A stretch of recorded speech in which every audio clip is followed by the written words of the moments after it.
வருகிற ஆகஸ்ட் 17 உளுந்தூர்பேட்டையில் மது காத்திருக்கிறோம் அடுத்த பாய்ச்சலுக்கு. மற்றும் போதைப் பொருள் ஒழிப்பு மாநாடு நடத்தி அதே இடத்தில் தமிழ் தேசிய எழுச்சி மாநாடு நடைபெற உள்ளது. உளுந்தூர்பேட்டையில் குறைந்தது 10 லட்சம் பேர் திரளுகிற மாநாடாக அந்த மாநாடு நடைபெற வேண்டும். உளுந்தூர்பேட்டையில் ஜூலை 10ஆம் தேதியிலிருந்து 20ஆம் தேதி வரையில் மண்டல செயற்குழு கூட்டங்களில் உங்களை சந்திக்க இருக்கிறேன்.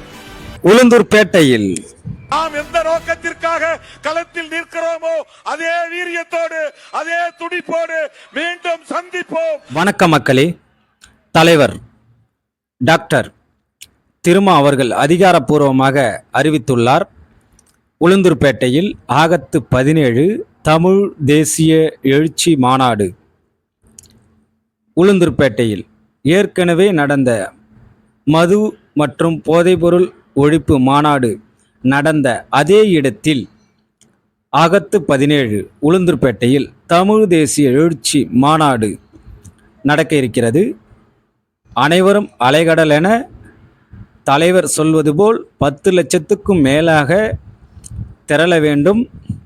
நாம் எந்த நோக்கத்திற்காக களத்தில் நிற்கிறோமோ அதே வீரியத்தோடு அதே துடிப்போடு மீண்டும் சந்திப்போம். சிறுத்தைகளின் அடுத்த பாய்ச்சலுக்கு தயாராகுவோம். நமக்கு தேர்தல் அரசியலை விட கள அரசியல்தான் முக்கியமானது. சிறுத்தைகளின் முக்கிய பங்கே களத்தில் போராடுவதே மக்களுக்காக. தலைவர் திருமா அவர்கள் சொல்வது போல் 10 லட்சத்திற்கு மேலாக சிறுத்தைகள் அனைவரும் அலைகடல் என திரண்டு வாரீர் வாரீர் வாரீர். ஆகஸ்ட் 17 தலைவர் திருமா அவர்களின் பிறந்த நாள் அன்று உளுந்தூர்பேட்டையில் தமிழ் தேசிய எழுச்சி மாநாடு நடக்க இருக்கிறது.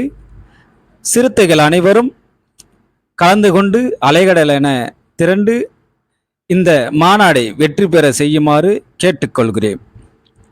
நாம் எந்த நோக்கத்திற்காக களத்தில் நிற்கிறோமோ அதே வீரியத்தோடு அதே துடிப்போடு மீண்டும் சந்திப்போம்.